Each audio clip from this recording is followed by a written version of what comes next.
Hi, it's the Leong Form podcast with me, Hosen, one half of the Leong brothers. And me, Stanley, the other half. Now, if you think Hosen's career is colourful, wait till we'll tell you about our guest. Right, she's gone from healthcare to finance, manpower to education, where she's shaped policies that touch almost every Singaporean's life. She's Jasmin Lau, Minister of State for the Ministry of Digital Development and Information and the Ministry of Education. Wow, Jasmin, great to have you with us. Hi. Hi, very good morning to all of you. Now, I'm going to ask you, right, is it more pleasure or pressure sitting at the crossroads of technology, learning, and society? Confirm pressure. Confirm. I don't know how much pleasure there is. Yeah, I mean, these are very weighty areas to be sitting on, but we'll get to know you more in these areas as well. Now, on this episode, we're going to get you also high in a good way, legal way as well, because on our show, we want to trigger thought as well as tease out perspectives. We'll be talking about highs because there's a kind of opium out there that Jasmin refers to as digital opium. So we'll be getting to know Jasmin's stand and approach to AI and how we can get a better handle of it rather than fling our hands up and say, yeah.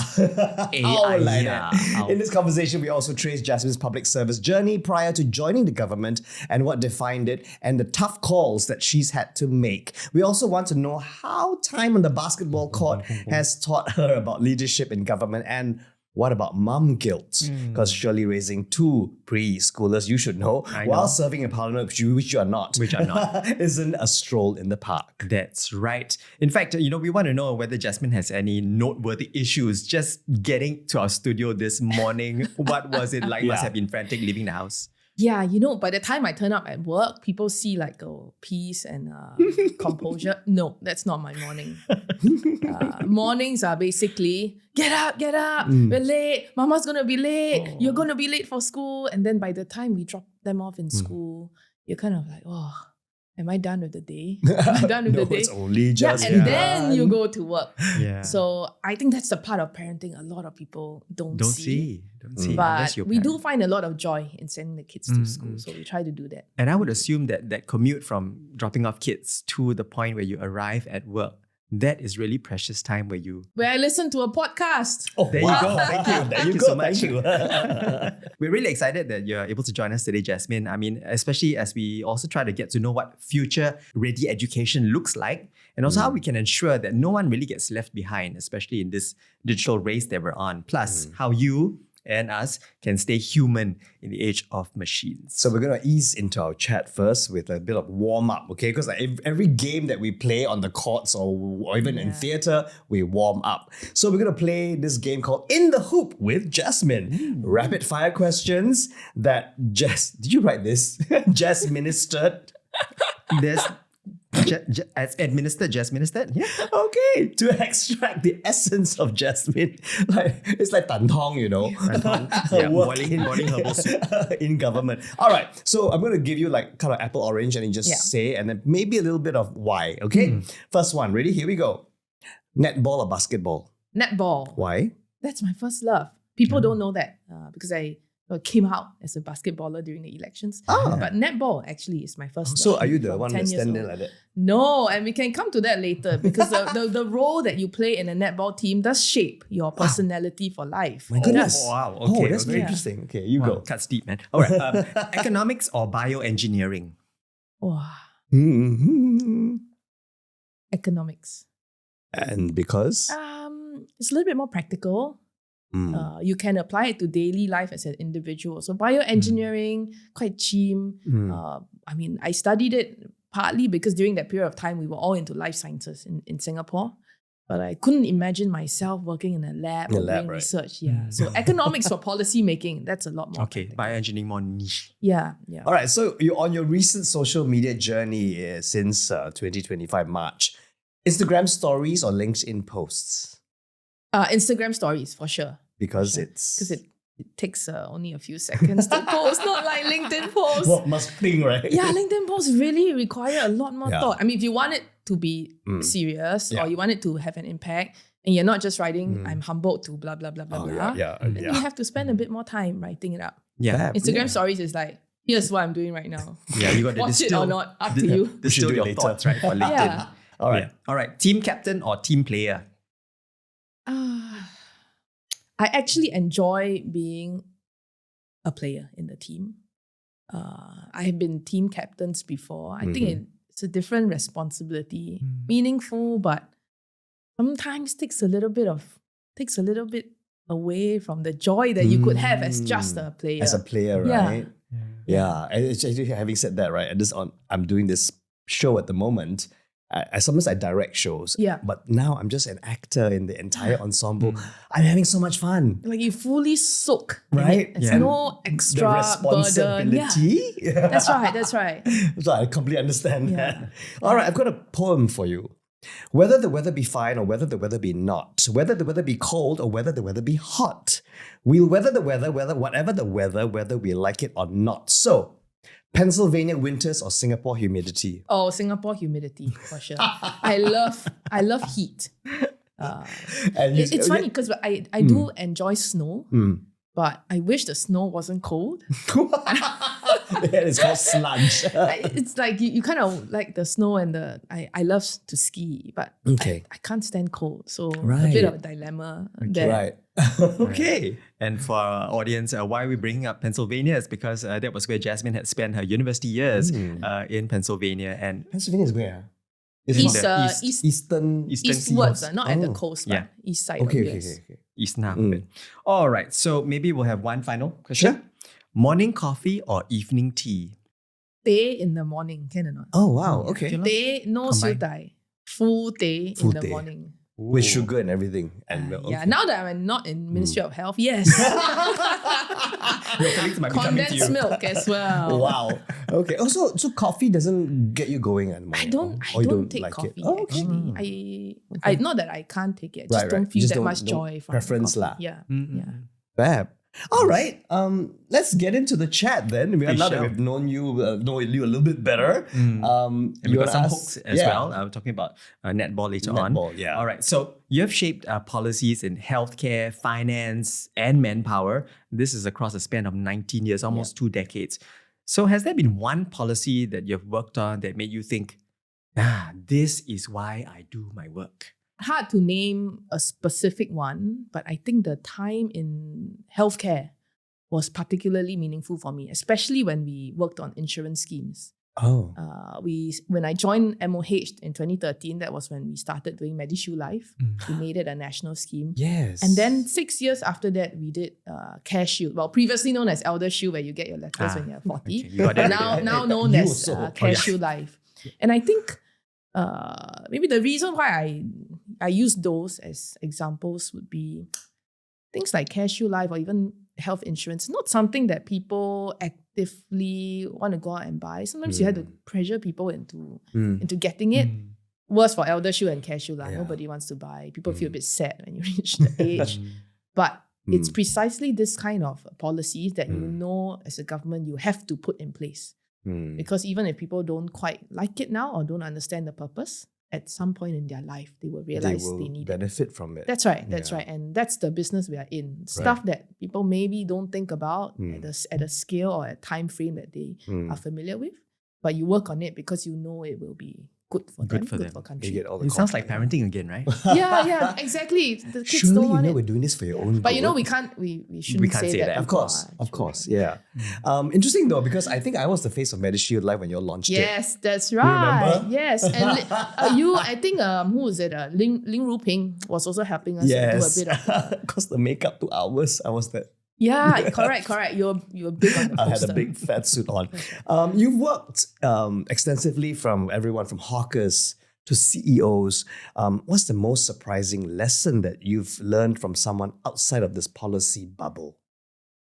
Yeah, not so much about policy actually, but how we talk about or how we persuade people about policy. We did a more than 20 roadshows on MediShield Life back then. And some of us, we were quite, well, to say we were quite young. Young is all relative now. Yeah. But then I think I would have been in my 30s or so. And we went around Singapore talking about MediShield Life. And I remember there was one session, I think at Nee Soon. Then it was MP Lee Bee Wah was there. And there was this man who came up to me, and he's a retired army, I don't think army general, but he said he's retired from the army. And he said, you all go around and all your advertisements, or when you talk about it, you all keep saying needy, for the needy, for the needy Singaporeans. And he said, stop using that term. I mean, we meant for those who are in greater financial need, right? Right. So, but we often say for the needy. For the needy, yeah. And he said, everybody is needy. Everybody is needy in some form or the other, but don't label people as needy. I mean, yes, you have emotional needs, you have financial needs. And so on. If you want to say financial need, just describe it fully, because when you use a term like needy, it makes people feel judged. It makes people feel like you put them down. Yeah, and as though there are people who are not needy, and then there are people who are needy that you go and help. And so that was a lesson about how you communicate, not so much for effectiveness, but what kind of judgment are you imposing the sentiment onto that you other get people? back as well from people That's reading right. and That's listening. right. And if you keep telling someone that they are needy, how would they feel? And what's the kind of behavior that they would then have in future? Right. It's funny because at that point, I felt I was getting scolded. There's a younger public officer, and this guy comes up to you. But there is so much truth in that. And it's great that we learn from our fellow citizens. That's right. I thought I was there to teach him about MediShield Life. Yeah. And he comes back to me and says, That's such a great young story. girl, Yeah. that's my lesson for you. Yeah. Yeah, Good. so that was pretty powerful. Some of these things stick with you over time. Indeed. Yeah. Words can be so powerful, and the choice of our words as well. Yeah. So let's talk about the time also where you decided to, consider joining government and politics, where it took a lot of time, a lot of persuasion, a lot of counseling, even for you to, have a perhaps think about, getting ready to stand in GE 2025. And now as a member of parliament and also as a MOS, can you truly say that you are ready, fully prepared now, given that you've had quite a few months already since you were, voted into government? There was a lot of talk during the election, because I think when in one of my earlier interviews, I spoke about the reluctance and the hesitation and so on. I didn't have that much time during the election to explain sort of why. And I think a lot of people took away the message that perhaps I prioritized family or other things in my life more than politics. And since now we're on a podcast and you're not going to stop me from talking, I'm just going to go on about the actual the thoughts behind that. Yeah. Right. Yeah. I think a lot of that reluctance wasn't just about I wanted to choose something else to do with my life. The truth is, for 19 years, I've been in public service. So actually the responsibility is natural. To move into a role where it's still about serving Singapore, it's natural. It didn't require that much thinking in terms of fulfillment and purpose. The difference is that the time that it would take to do the job well as a minister or as a politician is very, very different. Not just time. The first step is time. The second step is also energy. Do you have the energy it takes to do this kind of work? And a lot of the reluctance was me feeling that I can't do this as well as someone else could. And you must be not just convinced about the purpose, you must be convinced that you have the time and the energy and the personality to do this kind of work. And so for the longest time, I felt, no, that's really not me. And I would be doing the role a disservice if I went into it and I can't give my all. And a lot of us who have been national athletes before understand this idea of giving your all. You don't sign up for it. You don't take the court unless you know you're 100%. Right. And once you start, you're 100%. And so coming back to the question of do I feel I'm ready now? That's not a choice. The fact that I've gone in, just like I would for my netball team, once I'm in, it's 100%. And you have to give your version of 100% now that you're in it. It's interesting because then when was that turning point where you decided, okay, I'm going to do it? Because you've been saying, I need to give 100%, blah, blah, blah, and all that. So how? When was that? Yeah. Actually, so people think that there's some switch, right? No, there really wasn't that sort of a sudden switch. I mean, my husband and I are Christians, so there was a bit of the religious faith behind it, feeling that end of the day, this is a calling, and us also recognizing that if we were strong in our faith, then we don't have to worry about so many other things in life, the kids, the parents, time with our family, and that maybe all of that will be taken care of. Grace will be given. That's right, if we followed the calling. So it was gradual. It wasn't a sudden light bulb. Yeah, it was a light bulb moment. In fact, we were like, oh, if you really want us to do this, like put a sign in front of our face. But no sign came. People always say the sign, but it doesn't mean you don't get a sign, but you just sort of you follow the faith. That's right. That's right. And there was a mentor who actually said, well, the other way to think about it is you could pray for the doors to be closed if that's not your purpose in life. That's quite interesting. And the doors never closed. In fact, more open. Yeah, that's right. That's right. They flung open and welcomed us in. And so here we are. Yeah. Good. And are we fully ready or prepared or in it? No, every day is a bit of a juggling thing. And some days feel a little bit harder than others. But it's been 6 months. Yeah, which is what we're going to ask the next question, right? Yeah, but just before the next question, because I want to pick up on the three criteria that you were, rather concerned about: personality, time, and energy. You mentioned the PETs. So which one were you most concerned about when you wanted to go full in and you want to make sure that you're able to devote all of that and commit all of that into this role? Yeah, I think it started off mainly with time. We all have only 24 hours. No matter who you are, it's still the same 24 hours. And again, backstory is my first child was an IVF baby. So we waited 8 years for him. And there was that feeling of, well, if we had to choose what we wanted to do with our lives, parenting was something that felt the most fulfilling. And I think then it flows from there. If you couldn't set aside more time, you would not have energy. You would find yourself so starved of energy because you were expending energy somewhere else. Then I think personality comes along with that. If you didn't have energy, you would be like, oh, not again. Or when you go out to engage people, I think people can feel it. People can feel whether you are really interested in the interaction or you're just doing it because you had to do it and then you're actually really tired. So I think it flows from first deciding whether you could afford the time. Then I think it naturally, you kind of answer the question, do you have the energy? And if you do, then you probably could bring out a certain personality. I don't know about, you guys, a lot of us in public service, we are introverts.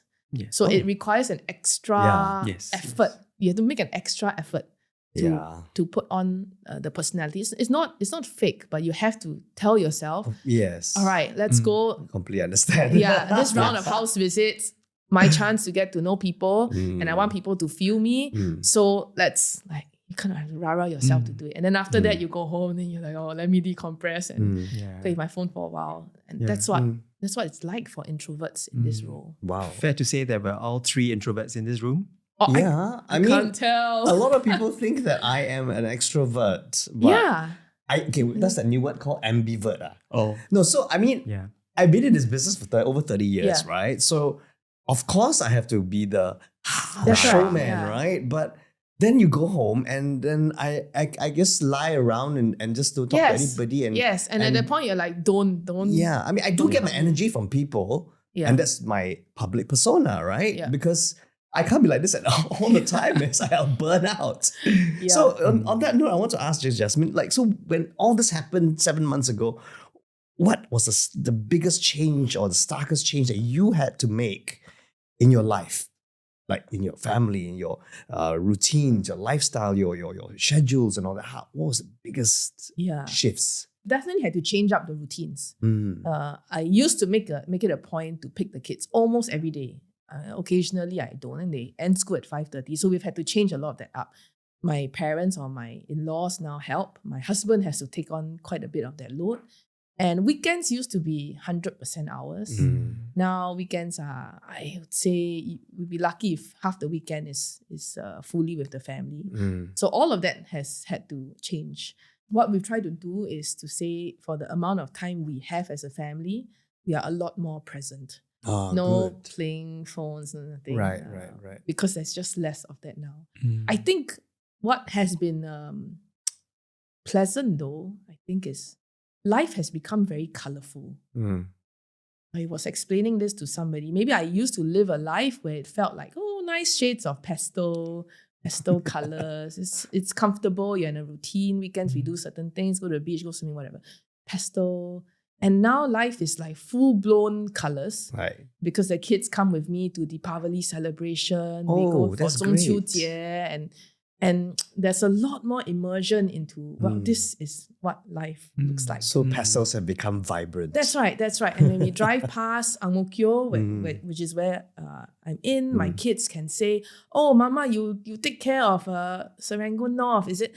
So they start to learn what public service life is about. They see so much more. They can even tell me, Prime Minister Lawrence Wong says you cannot watch TV anymore. You know, so they are so in it now, and life has become colourful.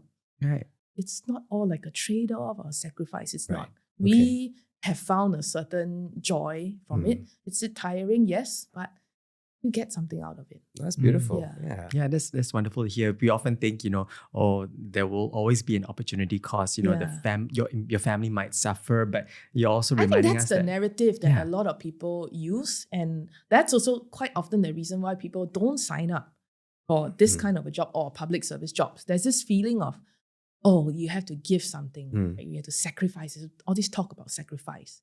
And then the truth is, whether you're a nurse or a construction worker or security guard, you work shifts, same thing. You don't see your kids. It's you just don't call it as much of a sacrifice, but everybody is going through that same set of dilemmas or tensions all the time in their lives. We go through it too. Maybe we just had more options and therefore it feels like it's a sacrifice. But no, I mean, life is colourful. Life is enjoyable, depending how you look at it. And I'm sure it's very colourful given that you're MP and Ang Mo Kio GRC, and you mentioned Ang Mo Kio is where you are primarily involved in on the ground. So on the ground over in Ang Mo Kio, have there been turning point conversations, if you like, with residents that you have met that have maybe shaped the way you see your role as a member of parliament? Maybe not specifically, but I think what I've realized, I mean, I went into it maybe a little bit nervous, like, what are the ground interactions and conversations going to be like? And I would say most of them, when they meet you, they are just happy to meet you. Oh, sometimes that's I nice. get worried, like, are they going to give me a list of requests? Some do, by the way, Yeah, some have like of a course. running list of requests.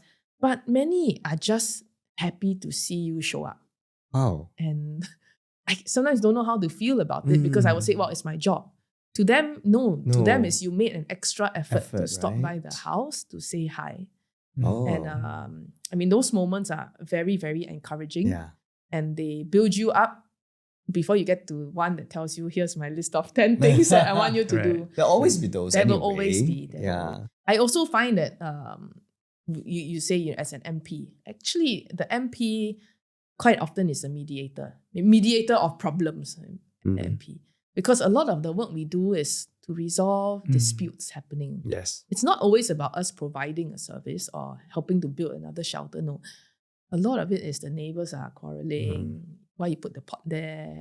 Why you put the bicycle there? And then we have to spend the time to speak to both sides and hope that there is some compromise, and also hope that they realize they are still neighbors. They have to live together for many, many more years. So there is a way out from here. Because that's how we are in Singapore. Everyone is shoulder to shoulder. That's right. And you have to, not that they don't know that they are shoulder to shoulder, but they were hoping that the MP could come and, give them more shoulder space, is it? or like just pick one side or something. Right. But it's not your job to pick sides. That's right. And actually, that is a little bit harder to do. Of course. Because we come in as a third party.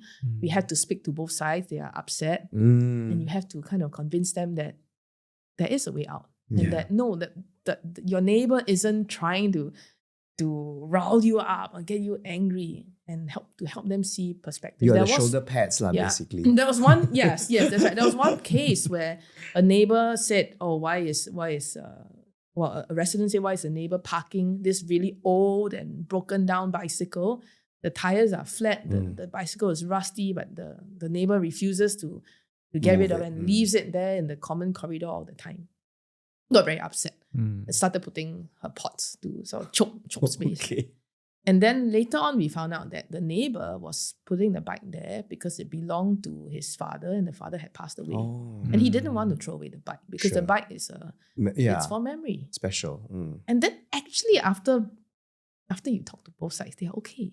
Because then be like, oh, 早知道他跟我讲, then I wouldn't complain. And, It's about communication. yeah, at the end but of the day. it's very Asian Yeah, not yeah, to say to your say, full yeah. story of your life. Right. Maybe also you feel paiseh to tell people your life story. Mm. But I also find that mediator role to be very difficult, but can potentially be very meaningful.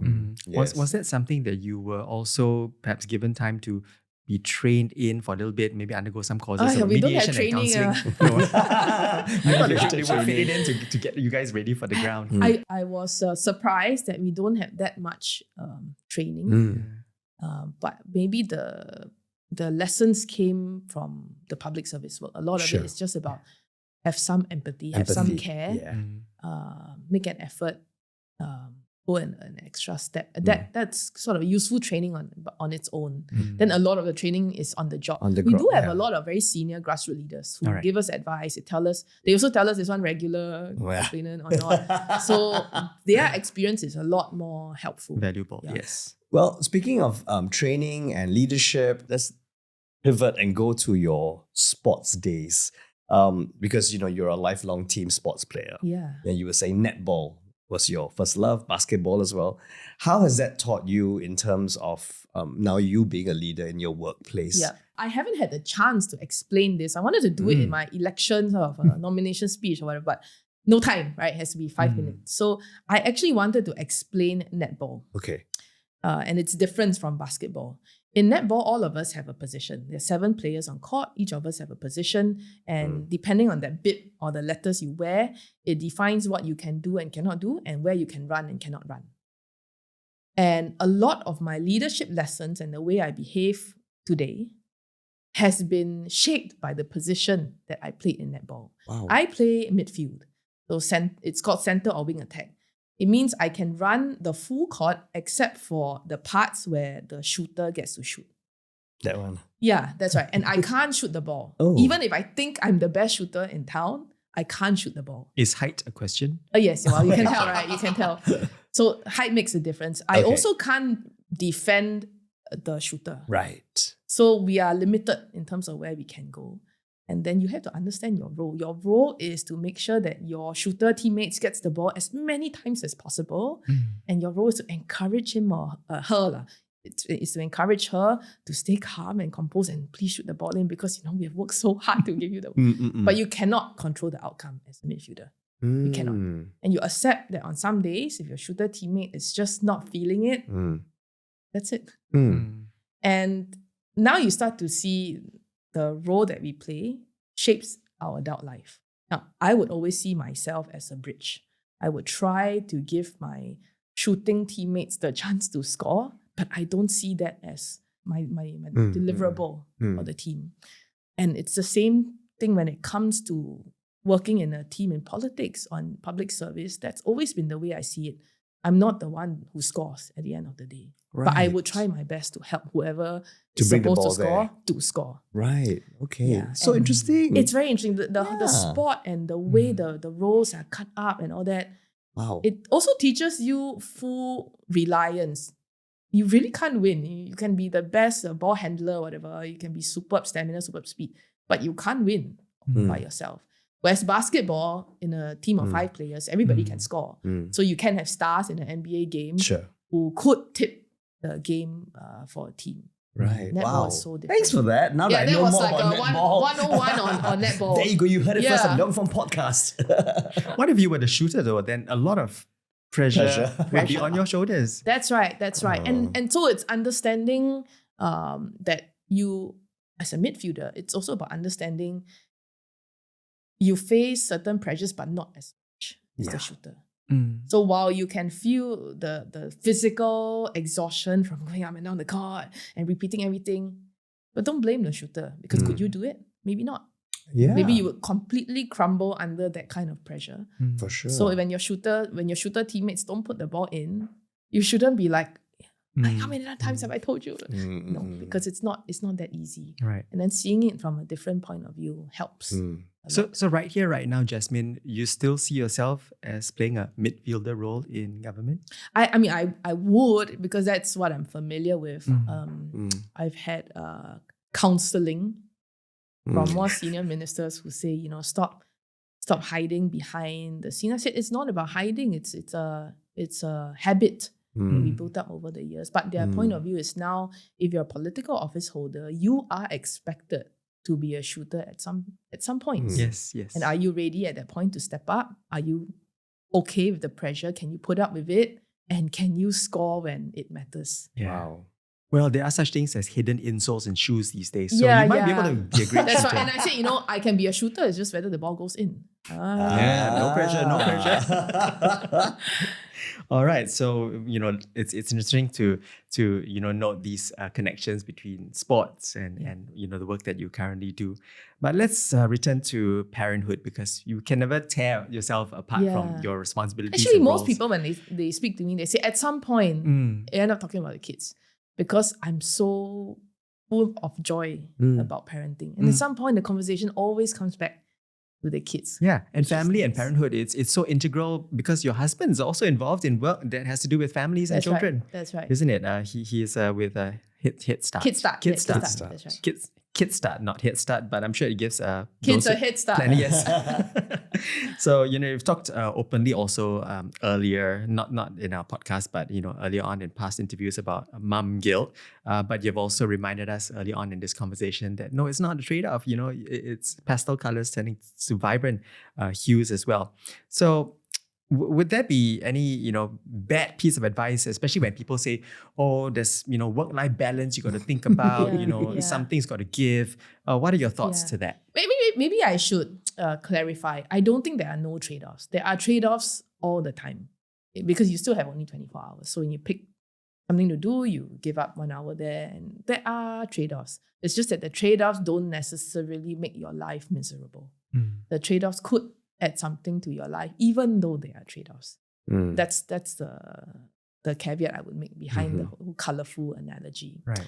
Work-life balance is nonsense. I mean, honestly speaking, non-existent. Work-life balance doesn't exist. I think, maybe I take that back. Work-life balance exists across a long period of time. Right. You could have a lot of work for a couple of years and then a lot of life for a couple of years. But if you wanted work-life balance on a daily basis, regular routine work-life balance, I don't think that's realistic. Not for parents. No. Or not for parents of young kids in particular. So I think a lot of the advice that we often hear, find the balance in your life. You need to be a good parent, but also practice self-care. Yeah, self-care. I mean, come on, it's just not very realistic.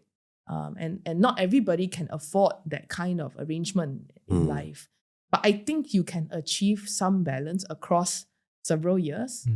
If you realize that there are seasons of your life that you have to get through, and sometimes it's winter and sometimes it's summer, and they are very different seasons. But if you think about it on a temporal basis, you can achieve a much better balance. Okay. I usually tell people work-life integration probably makes more sense. That is a good word, integration. Yeah. Which is why I bring the kids now to some of my work events. And you try to make a little bit more out of every hour. You kind of blend it together. But it's a personal choice. Some people can't deal with the integration. Some people want to separate work and life. And then that becomes a personal choice that they have to make. Would you consider having another child? You love your kids, and then thinking of bring another person into the world. I actually would. I would. I don't think it's have I considered. Right. I think about it. Okay, I think about it every time I look at my two boys and I think, oh my gosh, you're so cute. Then I'll think, oh, it would be so nice to have another kid. And then on days where I drop balls and forget stuff, I'm like, man, I can't even manage 2 kids. How do I have another one? But I think there is a certain joy that comes from being a parent. And if I could, I really would want to keep that joy flowing for as long as I can. Yeah. It wasn't very random, because it brings in together with it kind of wraps up Ah. everything in the sense of the parenthood issue. In fact, I think a lot of people have been trying to encourage me to have a baby while in office. And I said, yeah, but are we also willing to accept what that means? Yeah. Does course. that mean I can have 6 months maternity? Is there even such a thing as maternity leave? And what do residents think when your MP is not around for a period of time? I'm not sure we are ready to accept that kind of arrangement from a female politician. Does that mean if I have 2 portfolios, that when I have a baby, I have 1 portfolio or half a portfolio? I mean, it's easy to say, have another one, be a role model. Right. Show people that it can be done. Wow. Because we don't have babies in Singapore, show people that you can work-life balance or work-life be the example. But are we really That's a ready good to point to accept? bring up, because then let's think about it, right? It's easy to say, Yeah, but then it's you, your body, Yes. and your work, yeah. your personal life. And it's very different types of pressure because it's Yeah. public pressure. And Of people course. will say, oh, haven't seen her around for 6 months. Is she still serving the people? She's still drawing an allowance as an MP? Is she still... These questions will of come course. up. Yeah. And then as a political team, are we ready to say, oh, it's okay because she went to have a baby? But this would be the most Sure. powerful way Yeah. of showing It's- that we walk the talk. it's We're leadership. talking Yeah, yeah. about leadership at work, at play, yeah. in families. Wow. Exactly. Yeah. Shall we go into the other part of your portfolio right which now, is? which is tech, Yeah. education, and the future? Because Yes. I just recently came back from an AI course, because I wanted to know how I could possibly incorporate it into my work. Because people say artists, you're creative, you shouldn't use AI, or you lose it and stuff like that. But I learned so much from it. But when you came up with the term digital opium, I was like, what does it mean? I mean, Yeah. Yeah. how much can I rely on AI and stuff like that? So could you perhaps explain a bit more about what that meant for you? Yeah. I used it. I used the term in my maiden speech in Parliament. It's not a government term. I don't think anyone else has. No, yeah. I also didn't ask for permission. Come to think about it. We credit it to you. It's a to Jasminism. use it. But I do have a very strong personal fear that no matter what technology we come up with, we either use it for the wrong purpose or use it way too much. And, we become lazy. We met a lot of weapons that people have nowadays, international, personal kind of weapons. The technologies behind it were not developed to be, it wasn't for evil weapons. or for bad. Yeah. Yeah. But that's how all these things Yeah. start. So I always have this fear that new technologies, if not used well, will lead us down this path. And when we start to see the development of AI, and in the beginning it was kind of fun, helps you. We did a word cloud recently with a group of polytechnic students. We said, what benefits do you feel from AI? The main word that popped up was convenience. Makes my life easier. So it's going to feel like that at the start. And that's how things become addictive. Feels good, feels shock, convenient, makes my life better. Then do we really think about, is there a threshold after which it actually hurts you more than it helps you? Right. And very often we don't think about that. To me, there is a very high chance that people can become lazy and over-dependent on AI. You start to see a little bit here and there. It's a little bit easier to just ask AI. If you don't know something, just ask AI. Yeah. Daddy, mommy's not around, so Yeah, ask AI. yeah. And if the teacher doesn't really see me do it, maybe I just use AI. Or it usually starts off with, I did this myself, but I will use AI to improve it. Correct it, To or correct it, to check it. Check it. And I think that's how it slowly seeps into our lives. Wow. To a point where it takes away something human that's valuable from us. Now, I'm not saying convenience is bad, but I do think that when you start to lose your human values, that's what I'm most fearful of. And I use the word opium because we all learned in our social studies textbook last time, they put these pictures of people who take opium. They are a bit dazed. They don't have this human interaction. They're just sort of gone hollow inside. Right. And I worry that a lot of our youths now, if they get sucked into products like companion AI, they talk to people through AI, or they talk to AI They talk to itself. AI. Yeah. Yeah. that's when it becomes that digital opium. Right. I mean, Because it's a dopamine hit as well for It them. is. And AI won't get angry at you. No. Right? AI won't scold you. They draw you in. AI won't break up with you. It will make you feel so My good. goodness. So And, how do we, so you this threshold, then how do we inculcate that and tell or teach or I don't know, When raise to step on the awareness? brakes. Yeah. How? I don't know. How do we stop I it? think a lot of it, so this is where it sort of merges with the education portfolio. Mm. In Singapore, everybody says the Ministry of Education should teach the kids blah, blah, blah, blah, blah, blah, 1 to 10, and then there are new topics. And then we should now teach the kids about AI and risk and so on. I think it starts with the adult generation, not so much teaching the kids. Mm-hmm. The adults are addicted to AI. Yeah. And if the adults don't realize what's happening, then how do you can't be like, oh, please save our kids, meanwhile I will go smoke my opium, and it doesn't make sense. No. So I think it starts with the adult generation. And for us, people our age, to realize how we are getting slowly addicted and how we should snap ourselves out of it. It starts with us learning about deepfakes, about how it's taking away human relationships, and then us stopping it, correcting it before we go and teach the kids the same thing. I've had one of my volunteers. It was very strange because he's a little bit shy, awkward, but he Right. would respond to me with long text messages. He's just not as verbal He's in not. expressing But himself. after a while, I realized that he was running his messages through ChatGPT before replying to me. And you can tell, actually, after a while you use AI, you can sort of tell what. the language is. It's just not very Singaporean. And so that I had to ask him, and I decided I would, because it's not healthy. It's not healthy to be talking to each other using AI crafted messages. Right. And I told him, actually, it's okay if you're not eloquent, Yeah. if even your messages are broken up, it's okay. It's fine. And the more you depend on it, the more you cannot speak to me in person because you will be awkward. And it takes us as an adult generation to break out of that opium usage. Then you have hope that the next generation sees value in human relationships and conversations and so on. But So- do you use AI? We all use AI, right? Somehow. I use AI. Yeah, but I to use some AI. extent, yeah. Yeah, and someone asked me, sheepishly, do you use AI? I said, don't have to sound so shy about it. All of us use AI.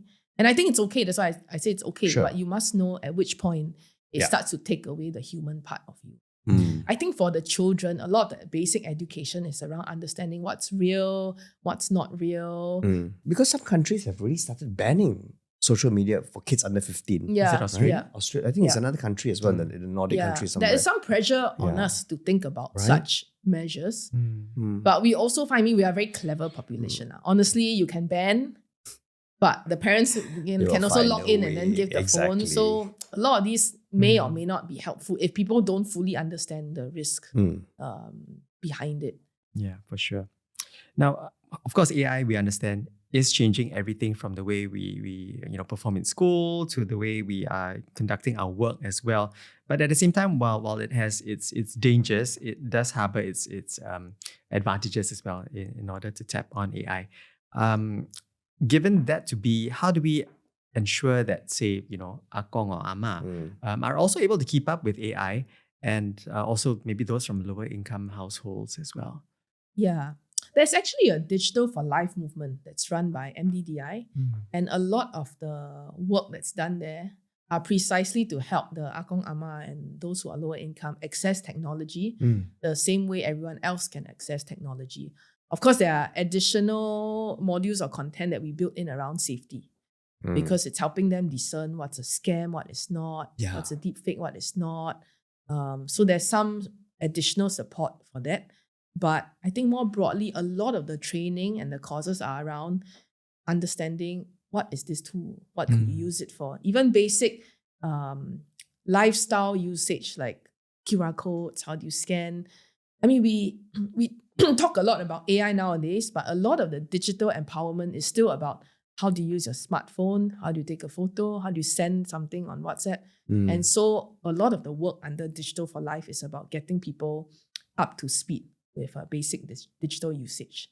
And we have to continue to do that even as a technology change. And creating a safe environment as well, right? Because once you're out there on your phone, you're open to so many That's right. things. That's right. So is MDI or the ministries are helping to create safe space for people to do that? We just went to Parliament to pass a new law on setting up an online safety commission. Okay. We think that's absolutely necessary because you also see now a lot of online harms. So it's so easy to bully someone, harass someone, put a deep fake, put a fake of a person saying something. And so you do need government to step in to say we are willing in certain scenarios to force a takedown or to make someone take down their post or stop doing these things. You cannot leave it to individuals to be trying to tell each other, stop behaving like this. Very difficult. Yeah. So it's been several years, but we just went to Parliament this month to pass that law in Parliament. So that will give us some powers to manage these situations better. Yeah. In fact, I was recently in Ang Mo Kio. I was also helping a social enterprise and I came across another group, I think they're called DigiUp. And they were actually in Ang Mo Kio to try to educate seniors in Ang Mo Kio about the dangers, that scams and online dangers. So I thought, wow, that's remarkable that we also have all these social enterprises going on the but ground. I think the part that people don't realize, actually the seniors and sometimes even the young are quite well educated because they go through all of this training and people care a lot about their safety. The group that I worry most about is the group that thinks that they will not get cheated. Yes. And they will be like, no, there's no way, I'm so educated, I'm whatever, working in what role, I have master's degree, I will not get scammed. They will get scammed. Right. That is the scary part. It's when you think you can differentiate and you think you can manage all of these risks, you're probably the one that's least ready. Pride cometh before the fall. Yeah. But so, we're talking about all the scams and all online, but then what about the kids now? Because online bullying is very scary as well. And you've raised concerns about bullying. How are you concerned that nowadays that kindness and all that is being eroded because of social media, because people are not, personal anymore? How is that? The topic about bullying is very, very large. It's very complex. And it's very societal. It's not a policy issue. Put a policy in and then get rid of bullying. No. But even the term bullying, we use the term, all of us have a different definition of bullying in our heads. And I would say not the most productive use of time to sit around debating what crosses the threshold into bullying. Everyone has a different view. But I would say in general, hurtful behaviors is something we need to deal with as a society. Why is it okay to engage in hurtful behaviors? And we all do it to some extent. We should be honest. We all do it to some extent. Some days when you are feeling crappy, you are a little bit mean on the road when you're driving, we all do it. And how do we move towards a society where all of us engage less in hurtful behavior? That's the end goal. And while for the Ministry of Education, yes, we would do a review, we would put in better SOPs, case management, resource our teachers better, communicate with parents, we will do all of that. My bigger worry as a politician is, what is this Singapore that we are in? And are our people ready to say, let's move towards less hurtful behaviors? Yes, because that ties up with everything online as well. Because I mean, I don't know if you get it, but I get horrible comments until sometimes I have to just stop the comments, or people say don't read the comments, right? But then, the bullying online is actually quite toxic. It is, and I think when we're adults, we can handle it a bit better. But no, you're right. We get the trolls all the time, right? Of course. As much as I can say that I think I'm pretty, emotionally resilient because I can differentiate trolls from not. Occasionally it hurts. It does hurt. And yes, we move on, but some part of it sort of stays a little scratch on your skin. Absolutely. And it sort of stings for a while. It hurts. Can you stop people from doing it? No, I don't think it helps when we reply and we say, can you please stop writing? Don't engage the trolls. Exactly. And a lot of this is a societal and it's a gradual change of our people over time. Start from young, yes, so we teach them about character and citizenship education, we teach them morals. But I think a lot of it is, who do they look up to? Who do our young look up to? Do our adults engage in hurtful behaviors? Are adults kind? And if the adults are not kind, why would our children be any kinder? And we see it happen in our society. We see the way people treat migrant workers, helpers. Yeah. And if the kids are watching their parents do this, they are going to grow up engaging in hurtful behaviors. So again, no policy solution there. It's more a nudge and an encouragement for our own adult Singaporeans to be kinder. It doesn't matter if you have a shitty day. It doesn't give you any excuse to be mean to someone else. Absolutely. I think we have to start that way. I think on cyberbullying, there is, so some of the laws and the safeguards we put in place will help to allow takedowns and so on. Those will help. Still requires the person feeling hurt to put up the case, but at least there is some assurance of protection if it's really bad. I think the children and their parents also need to understand the same world that now the children live in. What does cyberbullying look like?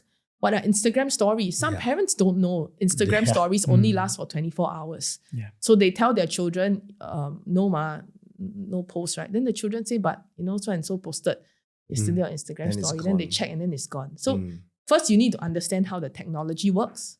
And the children also need to understand that just because you're in this WhatsApp group with your friends doesn't mean that they don't have another WhatsApp group without you.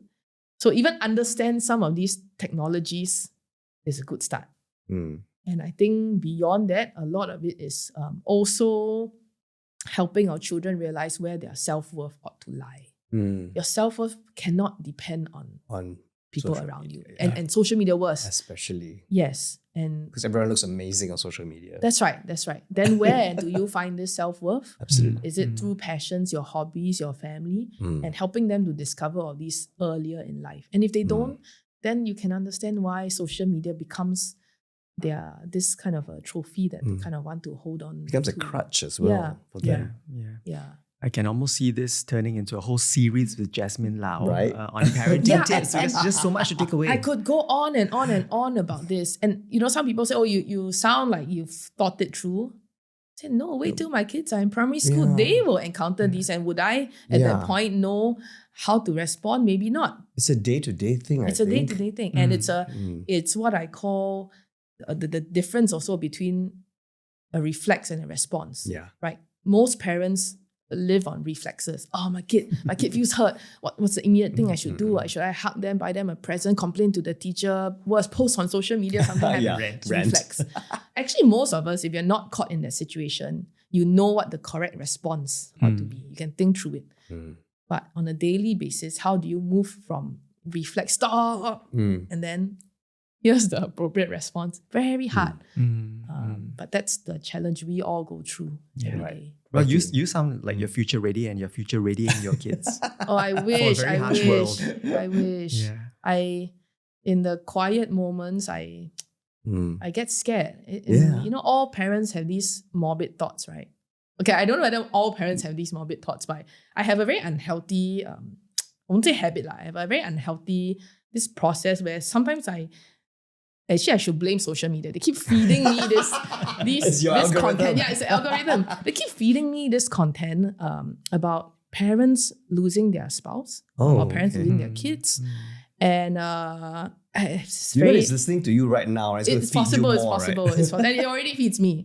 So I would watch these things and then in my quiet moments reflect about, actually, I'm still very lucky that my kids are alive with me now. But hey, look, the world is so harsh because the algorithm feeds you all this harsh stuff. And it freaks me out.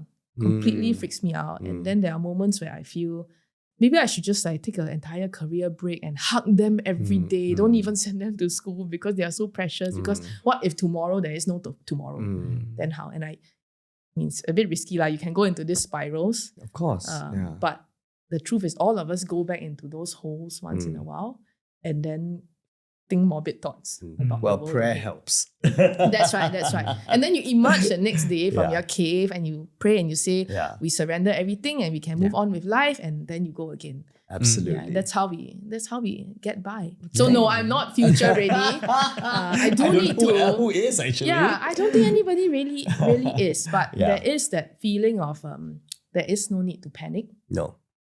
Life can go on, and there are plans made for you, and you just stay calm, follow through. Yeah, not that you leave it all, right? But you make a plan, try and follow through, and if it doesn't work out, life goes on. Yeah. Wonderful. Have Well, some guardrails. that's really encouraging. And on that positive note, this past hour or so, we've covered lots of ground with Minister of State Jasmin Lau, the turning points in her own life and the turning points for Singapore. Now, if you have any feedback or suggestions on how we can make Singapore a better place, a home and a cohesive society for everyone, especially on the matters that we've been talking about with Jasmin, like education, technology, AI, which impacts every single one of us, connect with Reach at their website at reach.gov.sg and follow them on Instagram at ReachSG. Reach is the government feedback and engagement unit that engages and connects with you on national and social issues that are close to your heart. That's right. Jasmin, thank you so much for making time to speak Thank with us. you on for the Leong having me. Form. My first podcast. Oh, really? Wonderful. yes. Oh, We're yay. so honored. Appreciate your honest and unfiltered perspectives as well. As raw and razor sharp they may be, but being unabashedly your authentic self, Jasmin. A lot of us needing to have a lot to mull on as well from this conversation. Now, before we let you go, and also before we let you go, Jasmin, what parting words would you have for our audience today, especially with such a difficult to pinpoint future that we have ahead of us? Yeah. Parting words. Well, it's Tuesday. Still a long way to go for the rest of the week. But maybe my wish for everybody out there is no matter what you encounter today on a daily basis or over a period of time, take a pause between the reflex and the response. Often when we stop and we pause, we breathe, we find that the response that you want to come back with, it's very different. It's kinder, it's wiser, it's a lot more intentional than the original reflex, which is often driven by pressure and emotion. Impulse. Yeah, that's right. Right. And so, my wish is for at least the rest of the week, for everybody out there to be a bit more on the response side and rather than the reflex side. Thank you very much. Well, Jasmin Lau is Minister of State for MDDI, Ministry of Digital Development and Information, and the Ministry of Education. You can follow Jasmin on her policy, parenting, and precinct journeys. Ang Mo Kio. Ang Mo Kio, her precinct journeys. Her walkabouts. Her walkabouts, on Instagram, and you can find her at Jasmin Lau JM. That's JasminLaujm. You can see that on the super that's on your screen right now. This episode has been brought to you by Reach. I'm Hosean. And I'm Stanley. Catch up on past episodes, of course, of Season 2 as well as Season 1 if you have not caught up with Season 1 of the Leong Form right here on this same channel that you're watching or listening to us from. Or you can also find it on YouTube, Spotify, or Apple Podcasts. So once again, on behalf of Hosean, thank you for your company. Bye.